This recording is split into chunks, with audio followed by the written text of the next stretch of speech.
تو اللہ تعالیٰ فرماتے ہیں کہ انسان کو کیا چاہیے کہ اپنے نفس کی صفائی کرتا رہے، ہر تھوڑے دن کو اس کو چاہیے کہ وہ اپنے نفس کی صفائی کرے۔ اس طریقے سے انسان کو پھر اللہ تعالیٰ تو پھر وہ علیمن حکیمہ ہے، اور اللہ تعالیٰ خوب جاننے والا بھی ہے اور حکمت والا بھی ہے۔ اللہ تعالیٰ کو پتہ ہے کہ انسان کیا کیا گناہ کر رہا ہے، یہ تو بات اللہ تعالیٰ سے چھپی بھی نہیں ہے کہ انسان کیا کیا گناہ کر رہا ہے۔ اب یہ دیکھیے کہ اللہ کی طرف نہ آنا بھی ایک گناہ ہے نا، قرآن کی طرف نہ آنا، اپنے آپ کو دنیا بھر کی دنیا کی مصروفیات میں اپنے آپ کو بزی کر کے رکھنا، یہ ساری چیزیں کیا ہے؟ ایک گناہ ہی ہے، یہ ایک ارننگ ہے گناہ کی، چھوٹے گناہ بڑے گناہ، یہ اگر دیکھا جائے تو یہ ساری چیزیں کیا ہے؟ ایک طریقے سے گناہ ہی ہے۔ تو اگر ہم باریکی سے غور کریں کہ کیا کیا چیزیں گناہ میں آ رہی ہیں اور کیا کیا چیزیں ہمیں اپنی زندگی سے نکالنا ہے، تو ہم کو انشاءاللہ کیا ہوگا؟ آسانی ہوگی کہ ہمارے اندر اب وہ ساری چیزیں پھر نہیں رہے گی۔ آگے دیکھیے وَمَن یکسب، اور جو شخص کرتا ہے خطیئۃن، کوئی خطا، اب خطیہ کیسے ہے؟ خطا سے ہے، غلطی سے، او اسمن، یا کوئی گناہ۔ اب یہاں پر کوئی غلطی سے گناہ ہو جائے یا کوئی خاص طور سے گناہ کرے، اسمن سے کیا مراد ہے؟ خاص طور سے معلوم ہے اس کے باوجود بھی گناہ کر رہے، تو یہ کیا ہے؟ یہ گناہ ہے۔ اس کو ثم یرمی، پھر وہ الزام لگاتا ہے۔ یرمی کیسے ہے؟ رمی سے۔ رمی ہم کب کرتے ہیں؟ یاد ہے؟ جو بہنیں حج کو آ چکی ہیں ان کو پتا ہے کہ رمی کس کو کہتے ہیں۔ تو جو رمی یعنی کہ مارنا، پتھر مارنا، پتھر مارنے سے کیا مراد ہے؟ الزام لگانا، سچ مچ نیچے سے پتھر اٹھا کے کسی کو مارنا یہ نہیں، بلکہ الزام لگانا۔ یہ بھی ایک قسم کے گناہ میں آ جاتا ہے نا، کہ انسان گناہ کیسے کرتا ہے؟ کسی کے اوپر گناہ تھوپ دیتا ہے، یعنی کہ غلطی خود کرتا ہے اور گناہ دوسروں کے اوپر تھوپ دیتا ہے، یہ بھی ہوتا ہے۔ تو یہاں پر ان کے بارے میں کہا جا رہا ہے کہ ایک تو یہ ہے کہ کوئی غلطی سے گناہ ہو جائے، غلطی سے خطا ہو جائے، الگ بات ہے، لیکن کوئی گناہ ایسا بھی ہے کہ انسان گناہ بھی کرے پھر وہ الزام لگاتا ہے بھی اس کا بری کسی بے گناہ پر، بری ہے حالانکہ وہ بری ذمہ ہے اس چیز سے، اس کو پتہ ہی نہیں۔ جو ہم نے پیچھے واقعہ پڑھا تھا تو اس نے کیا کیا تھا؟ یہودی کے گھر خواہ مخواہ کے زیرہ اور آٹے کی بوری رکھ دی تھی، اور پھر بعد میں وہ خود مکر گیا کہ نہیں مجھے اس بارے میں پتہ ہی نہیں۔ تو یہاں ان کی بات ہو رہی ہے کہ اس نے کیا کیا؟ خاص طور سے ایسا ان کے اوپر، ان کے سر پر اس نے ڈال دیا، بہتان لگا دیا۔ تو یہ الزام لگانا رمی کہلاتا ہے، یعنی کہ کسی کے اوپر کوئی الزام لگا دینا یا کسی کو پریشانی میں پھنسا دینا، تو یہ کہ کسی بے گناہ پر تو تحقیق احتملا، اس نے اپنے ذمے لے لیا بہتانن، بہت بڑا بہتان، و اسم مبینہ، اور گناہ ظاہر، یعنی کہ یہ ایسا کرنا بہت بڑا گناہ میں شامل ہے۔ اب جیسے کہ کیا ہوتا ہے کہ اب بچے ہی لے لیجئے، اسکول میں دیکھیں کہ بچے کیا کرتے ہیں؟ بچے کرتے ہیں کہ جب کلاس میں ٹیچر آتی ہے، کوئی غلطی ہو جاتی ہے بچوں سے سرزد، تو بچے کیا کرتے ہیں؟ دوسروں پر نام ڈالتے ہیں، نہیں ٹیچر ہم نے نہیں کیا، ہم نے نہیں کیا، انہوں نے کیا، یعنی کہ دوسروں کو پھنسا دیتے ہیں اور خود بچ جاتے ہیں۔ اب یہ تو ہو گئی بچوں کی بات، بڑوں کی بھی بات وہی ہوتی ہے کہ انسان اپنے گناہ تو چھپاتا ہے اور اپنے گناہ دوسروں کے اوپر تھوپ دیتا ہے کبھی کبھی، کہ یہ فلاں ایسی ہے، فلاں ویسی ہے، دوسروں کے اوپر الزام لگانا، الزام تراشی کرنا بھی کیا ہے؟ یرمی ہے، کہ انسان، اب یہ کہ انسان کیا کرے؟ الزام نہ لگائے خواہ مخواہ کے۔ اب ہمارے پاس اکثر یہ ہوتا ہے کہ میاں بیوی کے لڑائی جھگڑوں میں اور زیادہ تیل ڈالا جاتا ہے، یہ نہیں کہ ان کے اوپر الزام لگا دیے جاتے ہیں کہ نہیں ان کی بیوی ایسی ہے، وہ فلاں کی بیوی ویسی ہے، مطلب شوہر کے سامنے اتنی زیادہ برائیاں کر دی جاتی ہیں کہ وہ بیچارہ اس سے بدزن ہی ہو جائے، اس کو سسرال میں اتنا زیادہ بدنام کر دیا جاتا ہے کہ سارے لوگ اس سے پھر بدزن ہو جاتے ہیں۔ تو یہ بھی کیا ہے؟ یرمی ہے، الزام لگانا خواہ مخواہ کے، مطلب کسی شخص نے کوئی وہ کام کیا نہیں ہے تو اس کے اوپر وہ ایسا الزام لگا دینا، تو یہ کیا ہے؟ ایک بہتان ہے، اور یہ کیا ہے؟ بہت بڑے گناہوں میں شامل ہوتا ہے، یہ گناہ کبیرہ میں شامل ہوتا ہے۔ ولولا فضل اللہ، اور اگر نہ ہوتا اللہ کا فضل، علیکا آپ پر، ورحمتہ، اور اس کی رحمت، لحمت، تو یقیناً ارادہ کر لیا تھا، طائفتن، ایک گروہ نے، منہم، ان میں سے، ان یدلوکا، کہ وہ آپ کو بہکائیں۔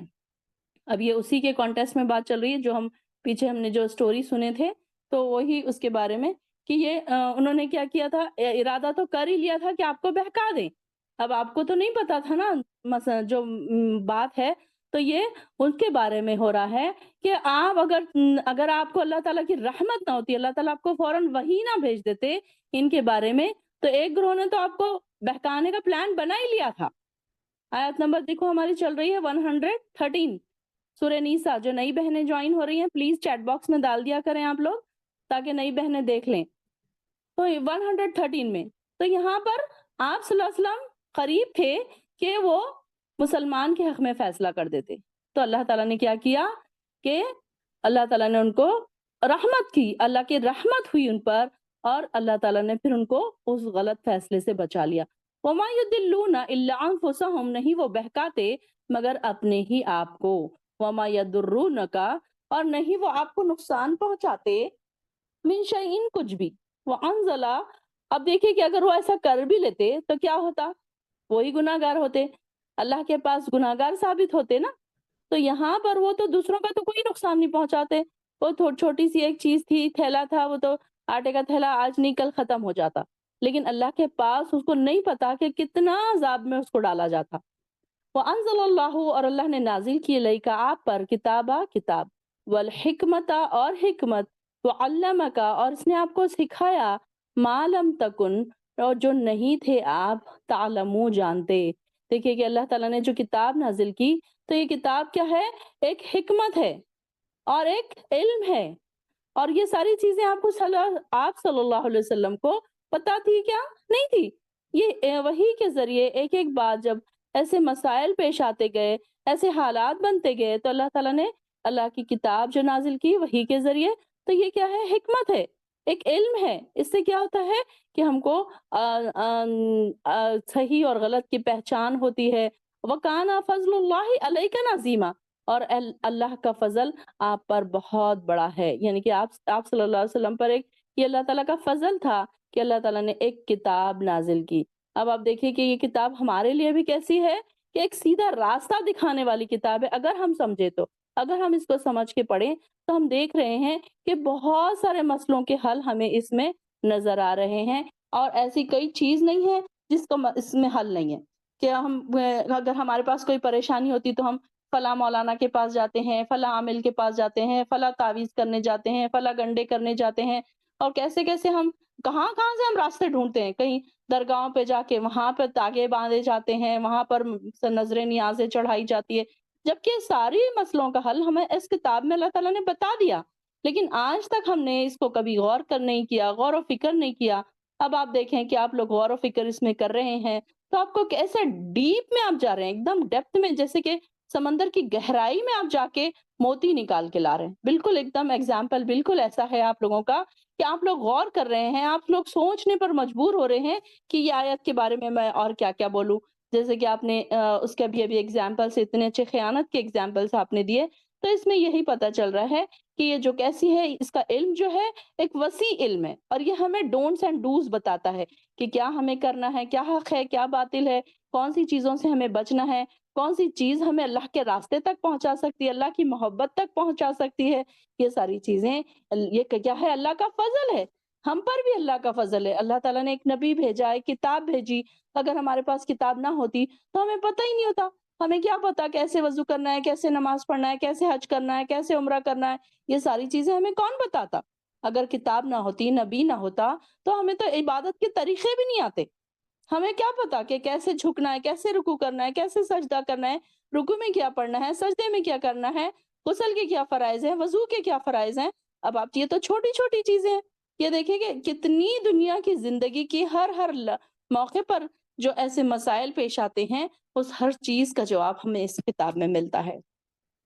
لا خیر فی کثیر، آیت نمبر 114 دیکھیے، لا خیر نہیں ہے کوئی بھلائی، فی کثیر اکثر میں، اکثر لوگوں میں، من نجواہم ان کی سرگوشیوں میں۔ نجوا کس کو کہتے ہیں؟ سرگوشی، کانوں میں بات کرنا، چپکے چپکے سے باتیں کرنا، اس کو کیا کہتے ہیں؟ نجوا۔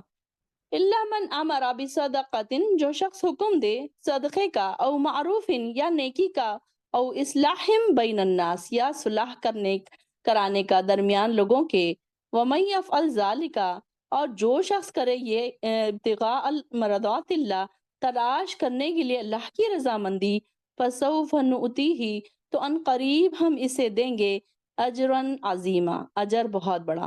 اب یہ دیکھیے کہ نجوہ دو طریقے کا ہو سکتا ہے، سرگوشیاں دو طریقے کی ہو سکتی ہیں۔ ہم کسی محفل میں بیٹھے ہیں، کسی کے بارے میں بات کر رہے ہیں، دیکھو اس کا ڈریس تو دیکھو، کانوں میں بات کر رہے ہیں، دو کوئی بہنیں ہیں، دو کوئی ریلیٹیوز ہیں، دو کوئی فرینڈس ہیں، ایک گروپ بنا کے الگ بیٹھے ہوئے کچھ لوگ ہیں، تو وہ کیا کرتے ہیں، لوگوں کو آتے جاتا دیکھتے اور پھر ان کی باتیں کرتے ہیں، کانوں میں باتیں کرتے ہیں، ہنسی اڑاتے ہیں، مذاق اڑاتے ہیں، کسی کے ڈریس پہ مذاق اڑایا جاتا ہے، کسی کے پہناوے پہ، کسی کے چلنے پھرنے پہ، کسی کی بات چیت پہ مذاق اڑایا جاتا ہے۔ تو وہ کیسے ہے؟ یہ نجوہ، ان کی اس میں کوئی خیر نہیں ہے، کوئی بھلائی نہیں ہے، بلکہ اس میں گناہ ہی گناہ ہے۔ تو آج کل ہمارے آس پاس یہی ہو گیا ہے کہ جب انسان کوئی جا رہا ہے، اس کو نام رکھ رہے ہیں، کسی کو چھوٹے قد والا کہہ کے، کسی کو موٹا کہہ کے، کسی کو لمبا کہہ کے، کسی کو کانا کہہ کے، کسی کو اندھا بہرا، کچھ تو بھی ایسے الفاظ ہمارے پاس نئے نئے بنا دیے جاتے ہیں اور اس سے پھر لوگوں کا مذاق اڑایا جاتا ہے۔ تو یہاں پر ایسی ایسی جو سرگوشیاں ہیں، تو اس میں اللہ تعالیٰ فرما رہے کہ اس میں کوئی بھلائی نہیں ہے، یہ صرف گناہ کی طرف لے جانے والی سرگوشیاں ہیں۔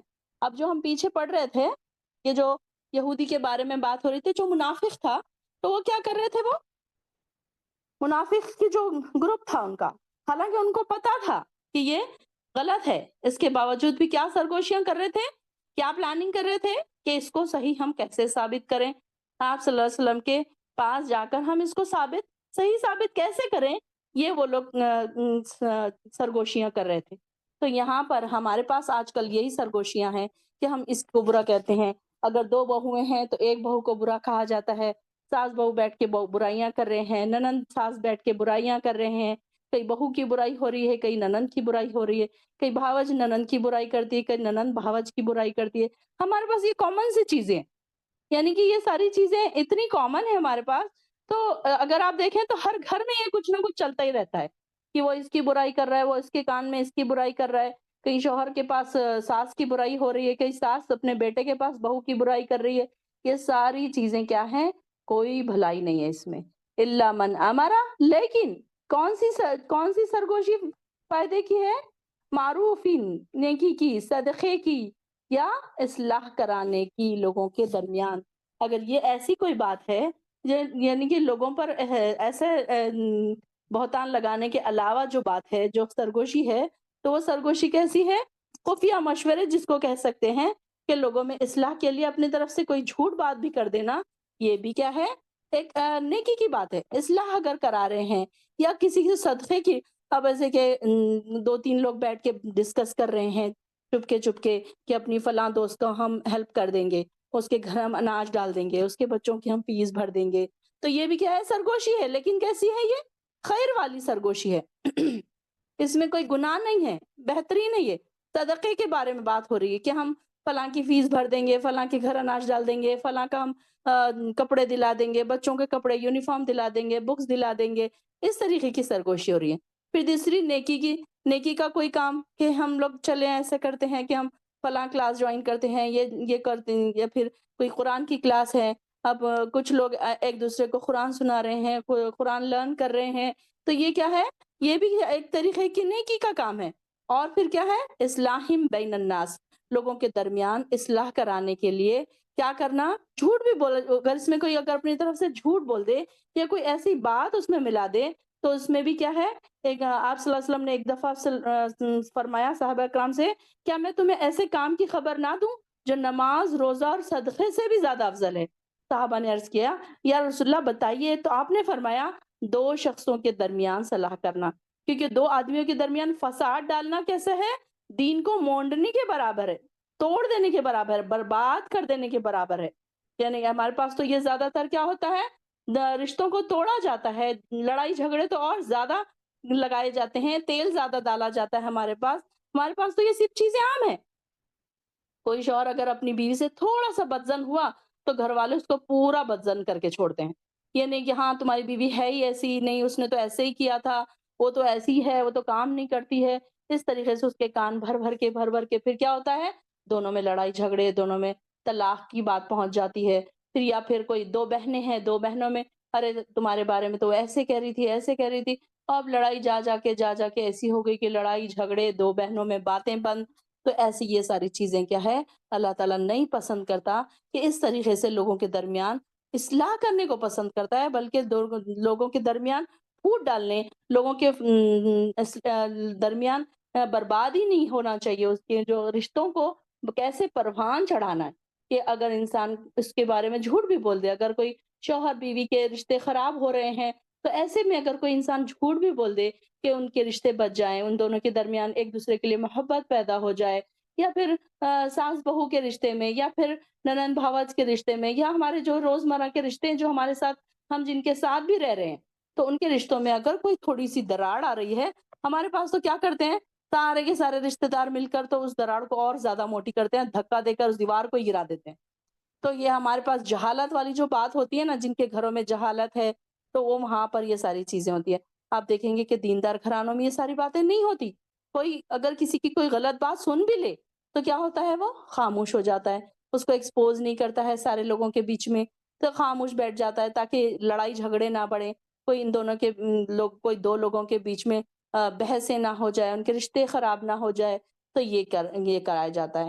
تو یہاں پر یہ بتایا جا رہا ہے کہ اگر کوئی آپ کی سرگوشی ایسی ہے تو جو کوئی نیکی کا حکم دے رہی ہے یا پھر صدقے کا کام کرنے کا ہے، آپ لوگ فیصلہ کر رہے ہیں، یا کوئی نیکی اور کوئی نیکی ہے، ہو سکتی ہے کہ جس کی ہم ڈسکس کر سکتے ہیں، یا اصلاح کرانے کا کام ہے لوگوں کے درمیان، تو پھر ایسا جو شخص کرے گا تو وہ کیا ہے، کس کے لیے کرے گا، وہ اللہ کی رضامندی تلاش کرنے کے لیے۔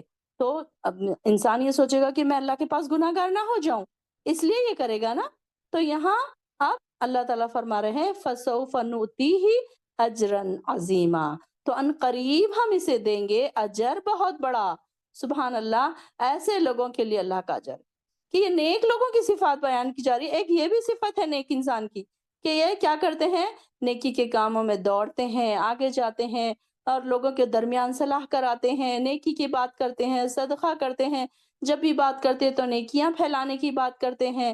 اور ایسے لوگوں سے آج کل کیا ہے، ہمارے لوگ تنگ پڑتے ہیں، کچھ لوگ جو دین کی طرف نہیں آتے نا، وہ تنگ پڑتے ہیں، وہ کہتے ہیں کہ ارے ان کے پاس جاؤ تو اب یہی باتیں کریں گے۔ تو ہمارا سرکل ایسے ہونا چاہیے، ہمارے ریلیٹیوز کو ایسے بنائیے، ہمارے گھروں میں ایسے بنائیے کہ یہ ساری چیزیں ہمارے لیے عام ہوں، خوشی خوشی سننے والے ہوں۔ آگے دیکھیے وَمَن يُشَاقِقِ الرَّسُولَ، اور جو شخص مخالفت کرے رسول کی، مِن بَعْدِ مَا تَبَيَّنَ، بعد اس کے کہ واضح ہو گئی، لہو اس کے لیے، خدا ہدایت، وَيَتَّبِعْ، اور وہ پیروی کرے، غَيْرَ سَبِيلِ الْمُؤْمِنِينَ، سوائے مومنوں کے راستے کے، نُوَلِّهِ، تو ہم اسے پھیر دیں گے، ما تولا، جدھر وہ پھرنا چاہتا ہے، وَنُسْلِيهِ، اور ہم اس کو داخل کریں گے، جہنم، جہنم میں، وَسَاءَتْ مَصِيرًا، اور وہ بری ہے لوٹنے کی جگہ۔ اب دیکھیے کہ جو شخص مخالفت کرے، رسول کی مخالفت سے کیا مراد ہے، رسول کی مخالفت کی کیا کیا صورتیں ہو سکتی ہیں، کہ اب یہاں پر دیکھیے کہ کسی نے چوری کی، اب جب رسول اب اس نے کیا کیا، رسول کی مخالفت یہی ہے کہ اس نے چوری کی اور دوسروں کے اوپر، اس نے بے گناہ یہودی کے اوپر اس نے تہمت لگا دی کہ اس نے چوری کی ہے، تو یہ بھی کیا ہے، اللہ رسول کی مخالفت ہے نا۔ تو اس سے حضور صلی اللہ علیہ وسلم کو اس منافقت کو تو سخت صدمہ ہوا، منافق کو سخت صدمہ ہوا۔ اب اس نے کیا کیا، وہ جو منافق تھا جس کی بات ہو رہی تھی، جس نے چوری کیا تھا، اب اس نے چوری کر کے کیا کیا کہ جب اس پہ الزام لگایا یہودی پہ، تو کیا کیا حضور صلی اللہ علیہ وسلم نے منافق کے حق میں، منافق کے خلاف فیصلہ دے دیا تھا نا۔ تو اب یہ منافق نے کیا کیا کہ غصے میں آیا اور وہاں سے نکل کھڑا ہو گیا، اور اسلام اور اس کے رسولوں کے دشمنوں کے پاس مکہ چلا گیا۔ اس نے یہ مطلب طریقہ اپنایا کہ اب میں ان کے ساتھ ہی نہ رہوں۔ ظاہر ہے پہلے تو وہ منافق ہی تھا، اس کو کوئی دین اسلام سے ایسی سچی محبت تھی بھی نہیں۔ تو یہ یہاں پر ان کے بارے میں آ رہا ہے کہ اس نے کیا کیا، کھلم کھلا مخالفت کی۔ اور پھر اللہ کے حکم کے لحاظ سے یہ خطاب سب لوگوں کے لیے، اب یہ صرف اس انسان کے لیے نہیں ہے کہ اس نے ایسی مخالفت کی، جس میں مسلمان بھی شامل ہیں، ایسا نہیں ہے کہ مسلمان اس میں شامل نہیں ہے، اور یہ حکم قیامت تک کے لیے ہے، ایسا نہیں ہے کہ اس ٹائم کے لیے تھا، کہ جو شخص بھی رسول اور صحابہ کرام کے طریقے زندگی کو چھوڑ کر اور کوئی طریقہ اختیار کرتا ہے، جیسے کہ آج کل بہت سارے بدعات کے کام ہو گئے ہیں شروع، اور وہ گمراہ ہو جاتا ہے، اور جس قدر بھی زیادہ مخالفت کرے گا، اسی قدر گمراہی میں وہ بڑھتا ہی چلا جائے گا۔ تو یہاں پر یہ بتایا جا رہا ہے کہ جو ایسے کام ہیں جو حضور صلی اللہ علیہ وسلم نے ہمیں نہیں بتائے، اب ہم اگر ان کی مخالفت کرتے ہیں تو ایسے لوگوں کے لیے اللہ تعالیٰ فرما رہے ہیں کہ ان کی پھر ایسے